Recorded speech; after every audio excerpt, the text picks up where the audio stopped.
나무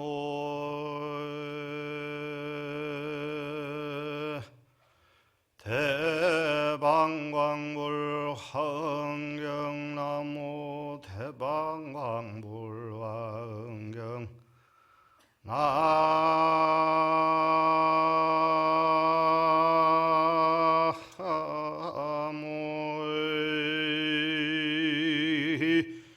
대방광불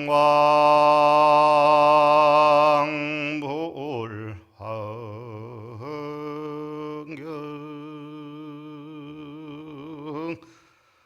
나무 청정법신비로 자나불. 나무 청정법신비로 자나불. 나무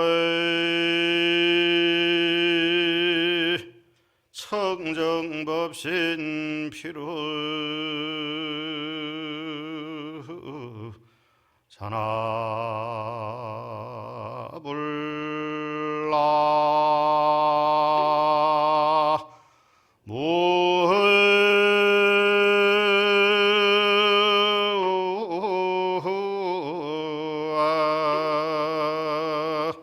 미타불.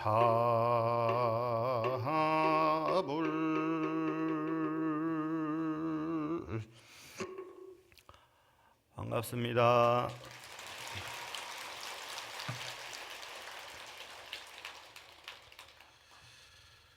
잘들 계셨습니까? 오랜만에 뵙는 것 같습니다. 화응경이 여러분들과 함께 경회가 열려서 대중이 열심히 같이 정진을 했고 이제 회양만을 남겨두고 있습니다. 어떻게 화응경 공부 잘 하셨습니까? 아이고야, 화응경 공부를 했으면 이제 어디 갈 일밖에 안 남았는데 화응경 공부를 하셨다 하니 화응경의 세계는 중중무진의 세계요 법계의 세계라 범부가 함으로 입에 담을 세계가 아닙니다마는 그럼에도 불구하고 화응경을 시시때때로 듣고 읽고 외우고 법문 듣고 하다 보면 곧 부처님의 세계에 들어갈 수가 있겠죠. 제가 맡은 대목이 이제 입법계품에서 선지식을 찾아가는 과정 중에 비목구사부터 시작이 됩니다마는 화응경은 지도가 있어야 내가 화응경에 어디쯤 오고 있는가, 화응경에 어디쯤 듣고 있는가, 화응경에 어디쯤을 실천하고 있는가 하는 걸 알 수가 있습니다. 오래전에 화응경을 오래도록 수행하신 어른들께서 화응경을 설명을 하실 때 오주인과라고 말씀을 하십니다. 오주인과, 다섯 오자에 두루할 주자, 그다음에 인연인자에 결과가자. 화응경은 인과법을 이야기를 하는데 다섯 종류의 인과를 이야기를 한다. 달리 이야기하면 인과의 법문을 5번을 나누어서 하고 계신다. 이런 말씀이죠. 오주인과라고 하는 것은 요새는 머리가 안 좋아져가지고 어디 쏘은 걸 봐야 됩니다. 첫 번째는 소신인과라고 해서 우리가 믿어야 할 것, 의지해야 될 것, 이런 것들에 대한 말씀을 주로 하신다. 그게 초반부에 해당하는 말씀이시고, 두 번째 또 인과에 대해서 말씀을 하시는데, 그때는 차별된 인과에 대해서 말씀을 하신다. 그래서 수많은 질문을 하고 수많은 답을 하는 이유가 거기에 있는 거예요. 인과가 차별되어 있다. 차별된 인과다. 차별된 인과라고 하면 선뜻 이해하기가 어렵습니다만, 우리가 중생이라는 이름으로 태어나기는 똑같이 태어났지만 각각 공부의 수준이 다르고 복덕의 수준이 다 다르잖아요. 그렇죠? 인과가 차별되지 않습니까? 그 차별된 인과에 대한 말씀을 하는 것이 두 번째 인과인 차별 인과에 대해서 말씀하시는 거. 그 다음에 세 번째가 평등 인과라. 잘 들으셔야 됩니다. 소신 인과를 지나서 차별 인과를 지나게 되면, 차별이 끝나게 되면 무차별의 세계가 펼쳐집니다. 그래서 평등 인과에 대해서 말씀을 하시는 거예요. 중생으로 태어났지만 차별된 인과법으로 살아가지만 결국은 다시 평등한 중생이라는 뜻에서 평등 인과에 대해서 말씀을 하시고, 네 번째는 성행 인과라. 여기에서는 이제 실천이 굉장히 중요해집니다. 다 소원하는 바대로 이루어지려면 중요한 것은 소원이 이루어질 때까지 하면 되거든요. 하다가 멈추니까 소원이 안 이루어지는 거지, 될 때까지 하면 실패할 일이 있습니까? 없습니까? 실패할 일이 없죠. 왜냐하면 이루어질 때까지 하니까, 될 때까지 하니까. 요새 유행하는 말이 있잖아요. 중꺾마라고. 중간에 꺾이지 않는 마음. 일반 사람들도 이런 말을 심심치 않게 쓰는데, 부처님은 진즉에 이 말씀을 하셨거든요. 그래서 선용기심하라. 그 마음을 잘 써라. 무피염심하라. 피곤해하거나 싫어하는 마음을 내지 마라. 그리하면 마침내 정각에 이를 것이다. 단순합니다. 좋은 마음 쓰고 중도에 멈추지 않고, 그러면 그 자리가 바로 정각의 자리, 부처의 자리, 보살의 자리다. 여러분이 원하는 기도의 성취 방법이, 비결이 여기에 들어있는 거죠. 될 때까지 한다. 금생에 못하면 다음 생에 합니까? 다음 생에 태어날 자신들은 있으시고, 다음 생에 태어나려면 정말 잘 닦아야 돼요. 그래야 다음 생을 보장하고, 우리가 늘 발언하잖아요. 아이로서 출가하야 기와 눈이 총명하고. 아이가 단순히 아이가 아니에요. 그때 아이는 어린아이를 뜻하는 게 아니거든. 여기에 주인공인 선제동자의 동자의 모습이 왜 나타나는가? 그게 아이의 모습으로 나타난다는 것이 이 겉모양을 이야기를 하는 것이 아니라는 말이죠. 성행인과를 지나게 되면 마침내 지금 설해지는 입법계품은 요 하나가 증입인과에 대한 말씀을 다시 또 하는 거예요. 그래서 앞에서 여러분 맨날 외우시는 화엄경약찬계에 보면 그런 거 있잖아요. 6664 급여 3. 아유, 똑똑들 하죠. 저 한 세 사람만 하는 거 보니까 세 사람만 하는 것 같다. 다시 한번 해볼까요? 6664 급여 3 일십일일 역부일. 다 외우시죠? 그죠? 그러니까 환경 공부를 그만큼 하셨으니까 이걸 다 외우고 계시는 거예요. 그 다음에 나오는 말이 뭐예요?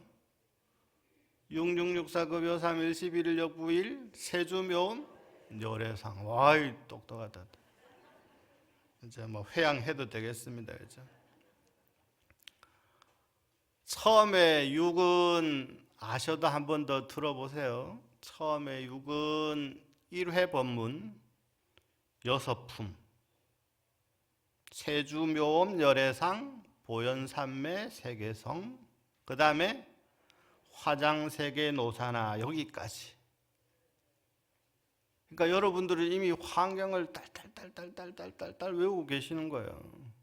이걸 풀면, 환경약창계를 풀면 39품 원만교가 된다.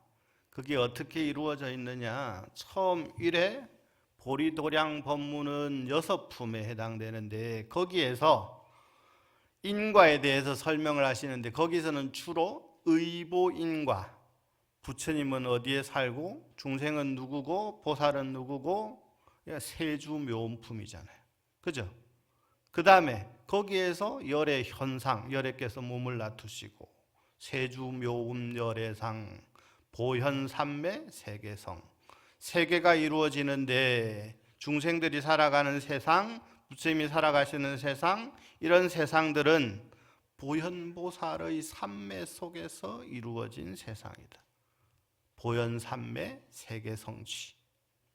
그 다음에 거기에서 진짜 화엄경의 주인공이 딱 등장을 하시잖아요. 그게 누구냐? 화장세계에 계시는 비로자나 부처님, 화장세계 노사나. 이게 의보인과, 인과 가운데 소신인과에 해당하기도 합니다만, 다른 말로는 의보인과, 의지에서 과보로 살아가는 세상에 대한 이야기. 6 계속 가니까 또 두 번째 육품은, 두 번째 칠처구애란 말은 많이 들어보셨죠? 그죠? 화엄경이 7장소에서 9번에 걸쳐서 법의 세계가 펼쳐지는데, 첫 번째 6품은 인과에 대한 이야기인데, 의보인과, 소신인과에 대한 이야기.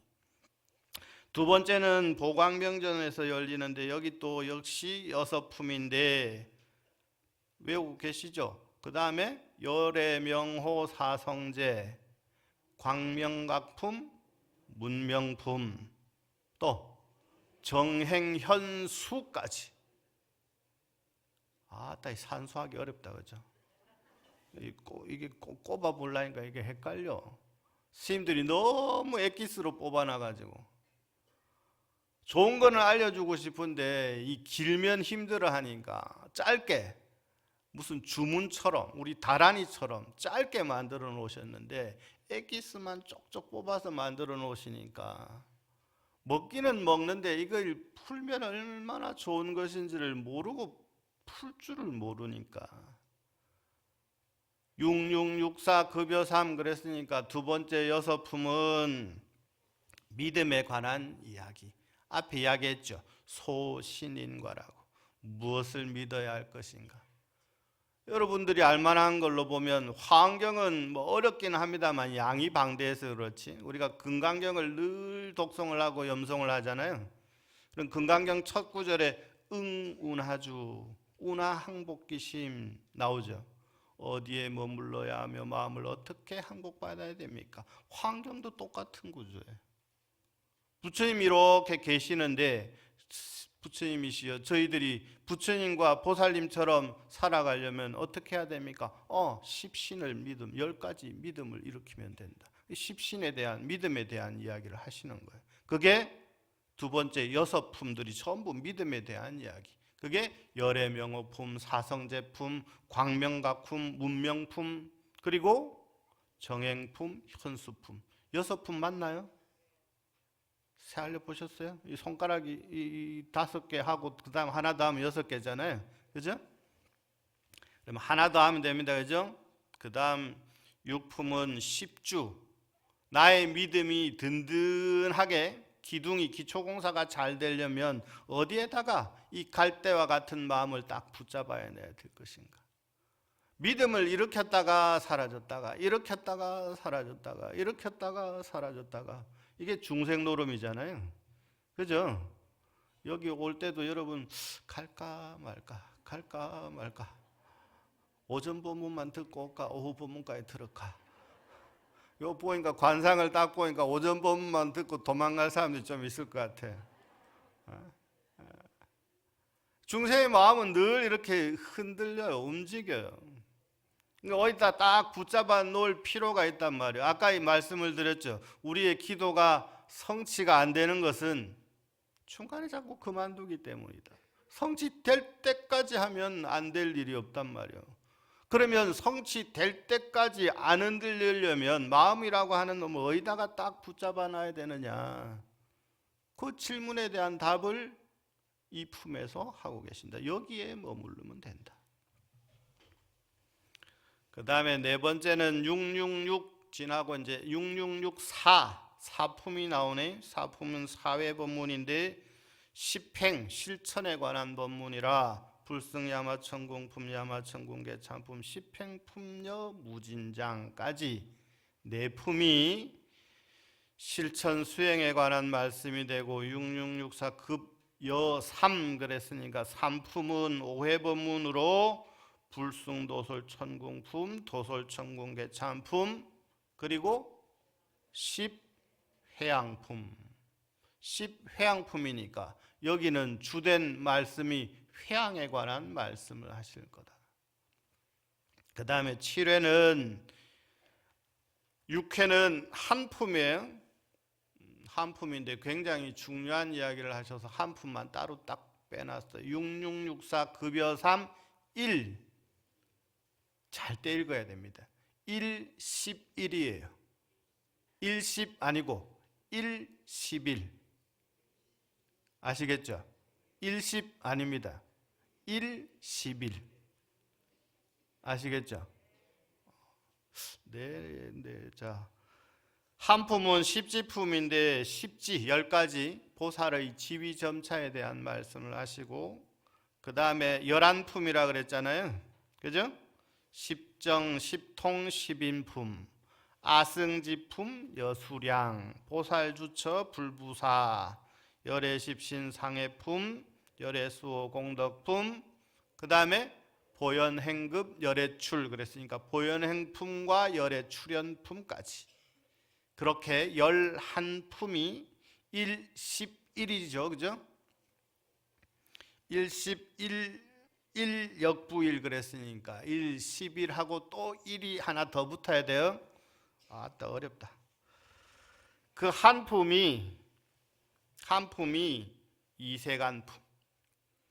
이세간품은 보현행원에 대한 말씀을 하시고 그 다음에 마지막 역부 1에 해당되는 품이 바로 입법계품.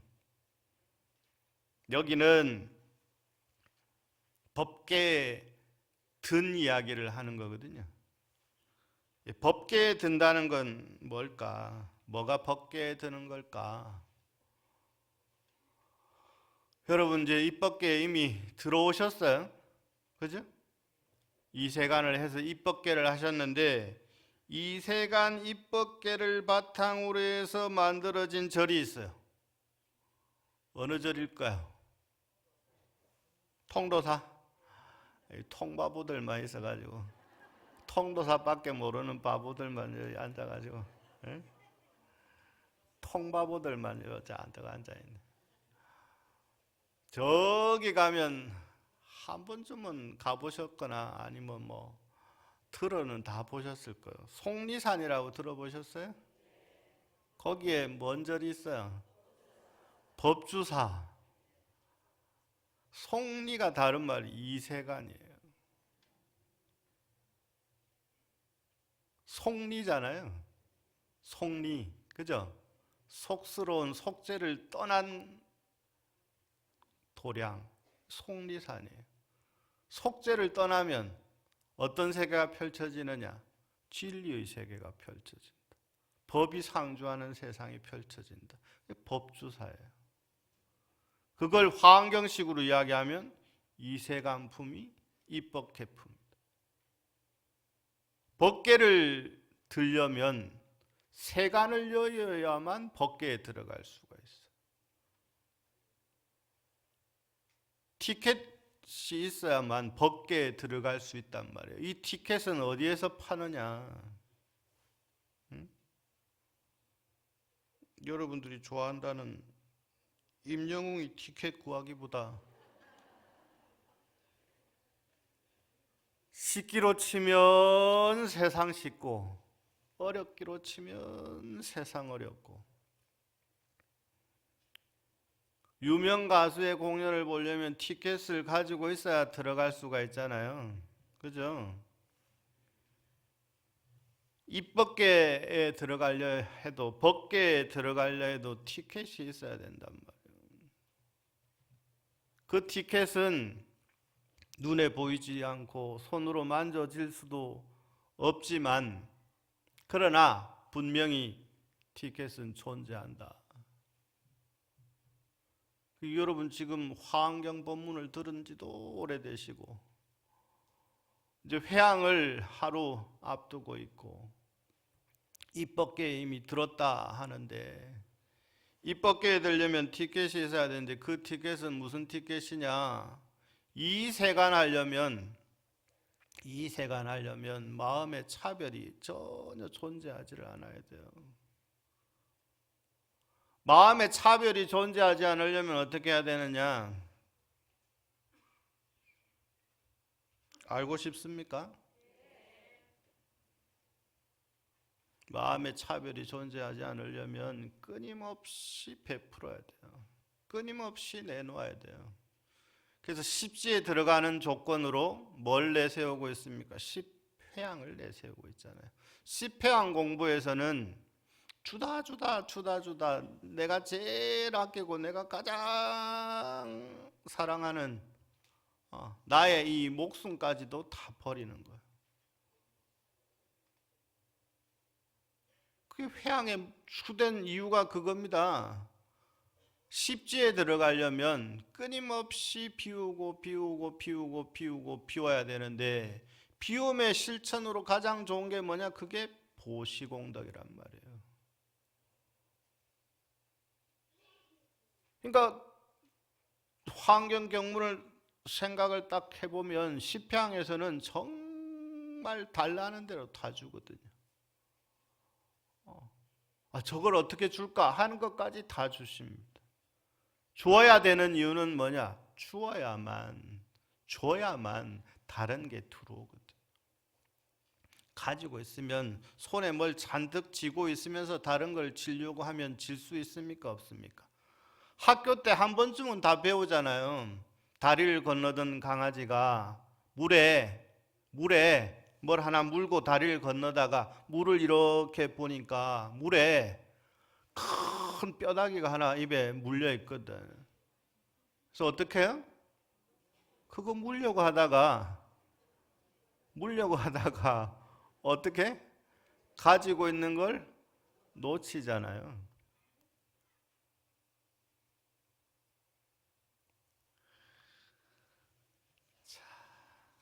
나눠드린 거 보고 계시나요? 여러분들 덕택에 저도 오랜만에 화엄경을 친견하게 되고, 며칠이라도 화엄경을 이렇게 살펴보면서 정말 좋은 경전이다. 제가 화엄경을 참으로 좋아하고 공양한 세월이 오래입니다만은 보면 볼수록 참 좋은 경전이다. 제가 읽을 테니까 여러분들은 눈으로 보시면 됩니다. 화엄경의 위대한 스승들과 선제동자라는 대목입니다. 이건 저의 말이 아니고 오래전에 화엄보살로 칭송을 받았던 큰 스님들께서 오래전에 화엄경을 공부하시면서 정리를 해 놓으신 거예요. 그걸 다시 제가 현대 말로 맞게끔 정리를 한 겁니다. 이 경에서 설명하는 바는 비로자나 불의 법신으로 본체를 삼고 문수의 미묘한 지혜로 작용을 삼는다. 잘 보셔야 돼요. 비로자나 불의 법신분을 본체로.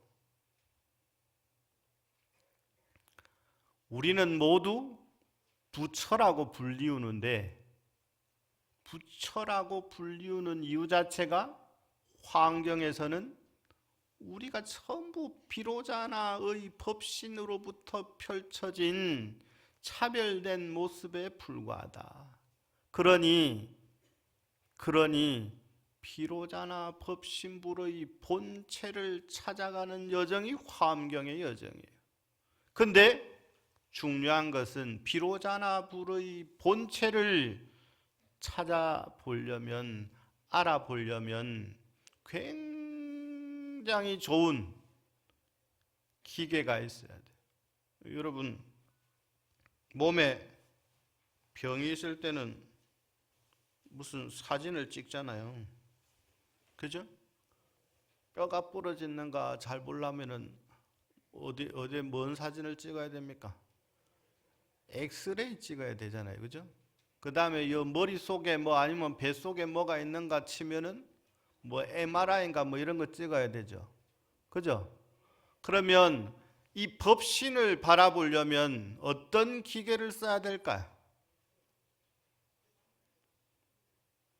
아주 오래된 거울들이 있어요.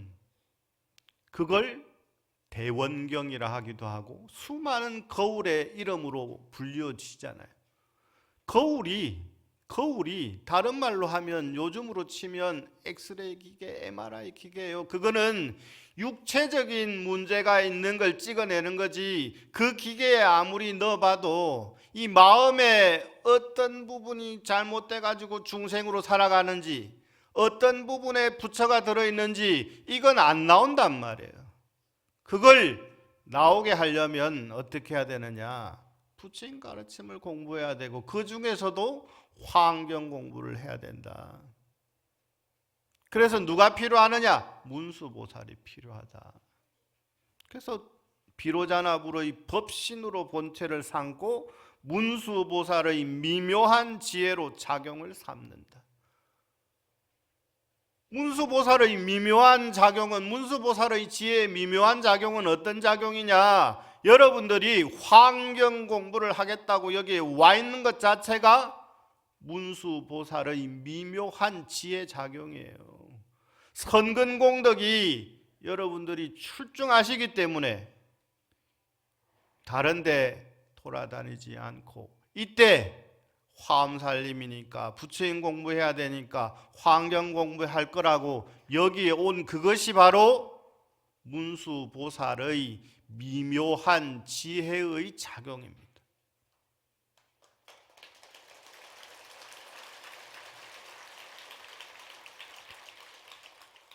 자, 두 분이 나왔어요. 비로자나 부처님이 나오시고 문수보살이 나오시고, 그 다음 지혜에 의지해서 습기를 끊으면 우리가 가지고 있는 무명번뇌의 습기, 다른 말로 하면 여러분 새해가 되면 작심삼일들 하잖아요. 아, 올해는 살 빼야지, 올해는 운동 좀 해야지, 올해는 어디 못 갔던 데 가야지, 올해는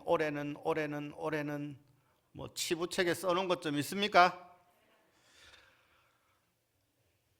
요즘 젊은 친구들로 치면 자기가 하고 싶었던 것들 이렇게 써가지고 언제 연말정산 하듯이 철에 맨 뭐 시주는 얼마 안 하고 연말정산 끊어달라고 막 때만 쓰지 말고, 제가 이 포교당에 있어 보니까 이는 포교당에는 연말정산 시즌이 되면 막 시주들을 얼마나 했는지 연말정산 끊는다고 막 우리 이 통도사를 사랑하는 통바부들은 그런 분들은 안 계시나 봐요.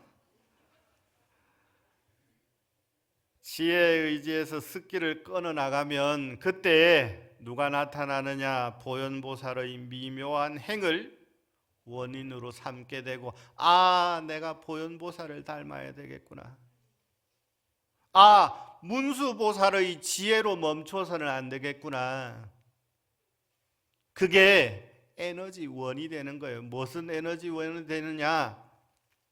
실제로 서양에서 사람들을 대상으로 이렇게 몇 개 그룹으로 나눠서 조사를 해보니까, 한 그룹은 자기 자신을 위해서 사는 사람, 때 되면 바르고 마사지 하러 댕기고 운동하러 댕기면서 자기 좋은 거 취미생활 하는 사람.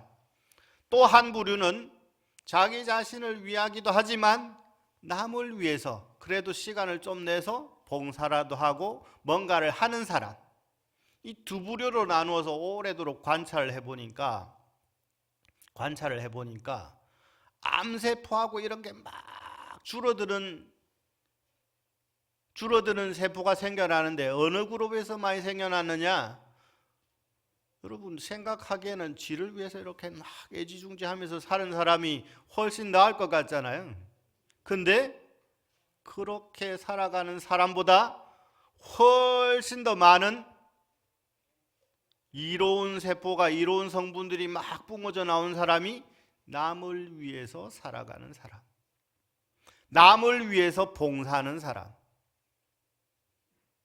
우리 통도사 마산포교당 정법사는 앞에 선대 스님께서 훌륭한 공간을 마련해 주셔서 보현의 집이라고 하는 무료 급식을 운영을 합니다. 거기에 보면 정말 시간 내서 봉사하는 불자들이 참 많아요. 근데 봉사라고는 생전 안 해본 젊은 친구들을 제가 꼬드겨 가지고, 야, 봉사 한번 해봐라. 그거 굉장히 좋다. 해봤더니 뭔가 모를 뿌듯한 마음이 생기더래. 그냥 공양 덜어드리고 설거지 한 게 다인데 자기가 뭔가를 한 것 같은 이런 뿌듯한 마음이 여기서 싹 샘솟더래요. 그게 여러분 문수보살의 지혜로만 완성되는 것이 아니라, 문수보살의 지혜는 반드시 보현보살의 행이 합쳐질 때, 그때 비로소 효과를 발휘하기 시작합니다. 그러니까 여기에 중요한 분이 나오는 거예요. 비로자나불의 법신불로 본체를 삼고 문수보살의 지혜로 우리의 습기를 닦아 나가는데, 닦아 나가기만 해서는 안 된단 말이오. 닦아가기만 해서는 안 되고, 내가 이렇게 바보 같은 행동을 해왔구나 알아차리는 순간 고맙습니다, 존경합니다, 사랑합니다. 나를 위한 것도 좋지만 누군가를 위해서 따뜻한 말 한마디. 그러니까 맨날 입으로는 부드러운 말 한마디, 미묘한 뭐시기요, 뭐 어쩌고 저쩌고 해놓고 돌아서자마자 성질을 팍 하게 내면, 여러분들뿐만 아니라 저 자신도 그렇더라고요. 저 자신도. 그래서 제가 부드러워지려고 노력을 굉장히 많이 합니다. 스님들 같이 이기적인 사람들이었거든요. 지 도인 되겠다고 부모 형제 다 버리고 옆에서 뭐 해주려는 사람한테 못된 소리 팍팍 하고, 도 닦는데 지금 도움은 되지 못할 망정 뭐 도 닦는 게 대단한 거라고. 그런 시절도 중요합니다만은 그러한 것들이 사람들에게 상처가 된다라는 생각조차 하지 못해요. 왜냐하면 공부를 열심히 하다 보면 이 감각기관이 예민해져 가지고, 여러분 뭐 중요한 시험이나 이런 거 앞두고 있으면 예민해집니까? 안 예민해집니까?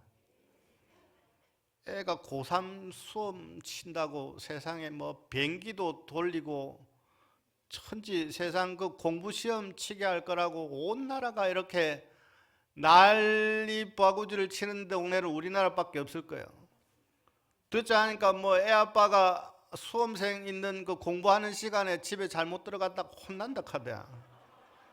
아 공부하는데 도움 안 되고 그러죠. 나중에 어디 갈 데도 없냐 하고 막. 아는 결국은 여러분들을 떠나서 재밌게 살 건데 결국은 둘이 살 건데 그래 구박을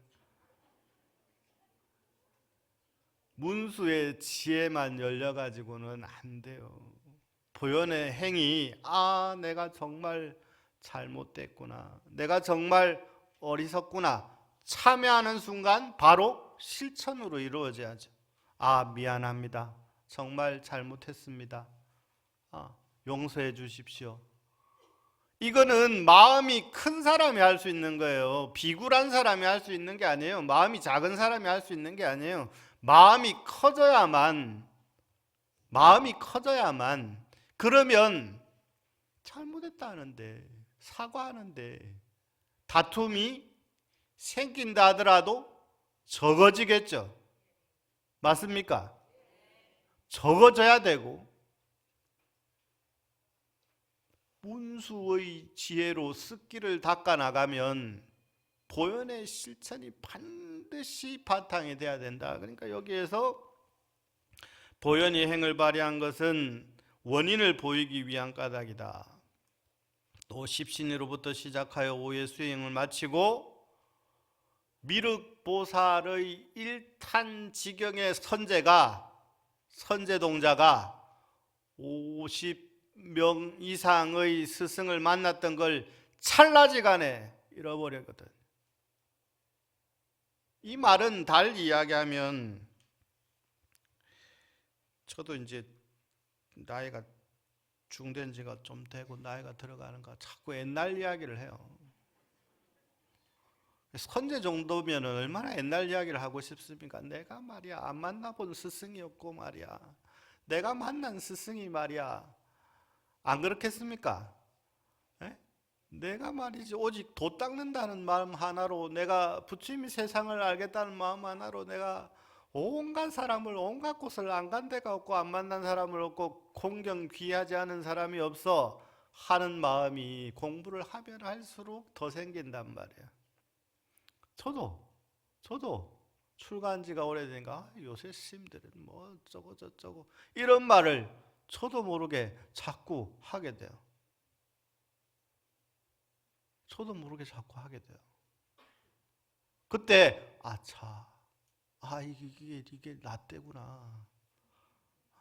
요새주 마을에서는 나 때는 말이야 했다가는 막 우리 노보살님들도 공부 많이 하고 보살님들도 절대 이제 막 오신 분들은 막 뭐라고 하면 안 돼요.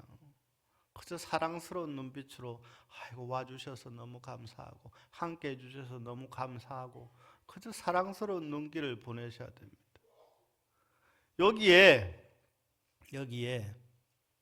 문수보살을 만나서 선제동자가 한 방에 미륵이 딱 땡과 한 방 튕기는 순간 선제동자는 그동안에 만났던 수많은 이들과 수많은 가르침을 단박에 잊어버리고 본래의 자리로 돌아갔다.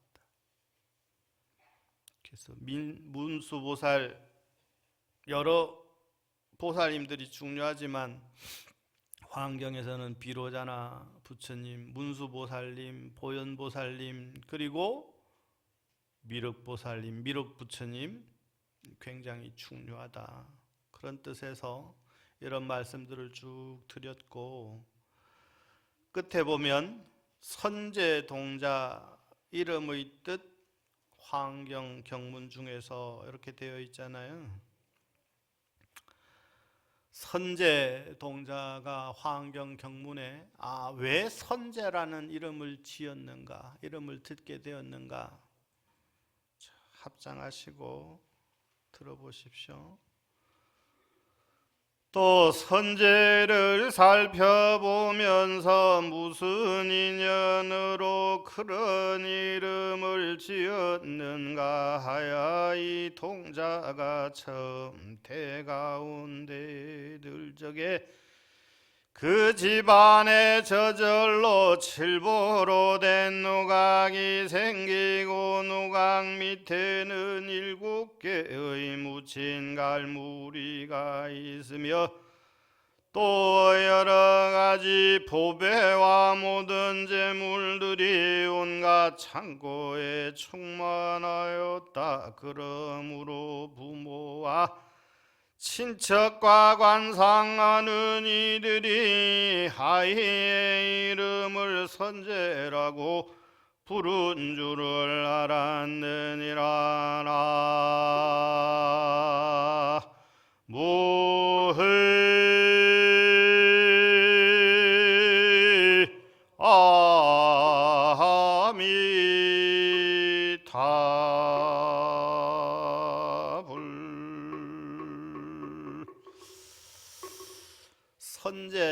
선제라 선제라 선남자야. 훌륭하고 훌륭하다. 좋은 마음을 낸 사람들이여. 선제는 선할 선자에 재물제자를 써서 선제라고 하는데, 왜 선제라고 했느냐? 선제는 집안 자체가 어마무시한 집안의 자제였기 때문에 선제라고 하였다. 요즘으로 치면 뭐 삼성가의 아들 정도, 삼성가의 아들 정도 되겠죠. 아니 뭐 전 세계로 치면 그 테슬라 회장의 집안 정도는 돼야 되겠네요. 세계적으로 이야기를 해야지. 삼성은 뭐 발표된 거 보니까 세계 부자의 몇백이 밖에 있더라고요. 우리가 봤을 때는 뭐 삼성이 굉장한 것 같습니다만 세계적인 눈으로 보면 삼성이 몇백위에 있더라. 세계 1위는 지금 전기 자동차 많이 만들어내는 테슬라라고 하는 회사, 그 대표가 세계에서 제일 부자거든요.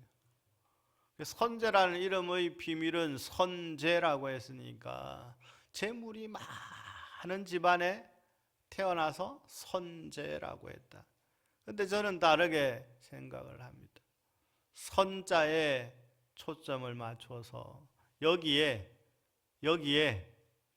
선한 마음이 있는데 그 선한 마음이 환경식으로 풀어야 되죠. 선한 마음이 착한 마음이라고 봐서는 안 돼요. 오직 똘똘 뭉쳐져 있는 재산이 있는데 어떤 재산이 있느냐? 법에 대한 좋은 마음, 법에 대한 훌륭한 마음. 제가 중간에 말씀드린 어떤 마음? 선용기심. 그러면 한 글자 한 글자 앞뒤만 떼면 선심이잖아요. 그죠?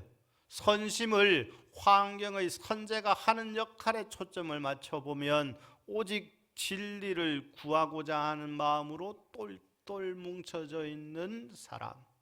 근데 그 마음이 이 가르침을 배워가지고 다른 것에 써먹으려고 하는 마음이 손만큼도 없고 오직 부처님의 가르침을 알고자 하는 마음으로 똘똘 뭉쳐져 있는 순수한 마음의 결정체, 그러니까 동자를 붙이는 거예요. 선제 동자는 부처님의 가르침을 기필코 배우고 말겠다는 마음으로 똘똘 뭉쳐져 있는 순수한 진리에 대한 열망으로 가득 차 있는 우리의 모습을 상징적으로 표현해 주는 거다. 이렇게 아시면 되겠습니다. 입법계품 본격적인 대목은 여러분들이 집에 안 가고 오후 시간에 다 오면 그때 일러드리도록 하겠습니다. 오후에 뵙겠습니다. 마치겠습니다.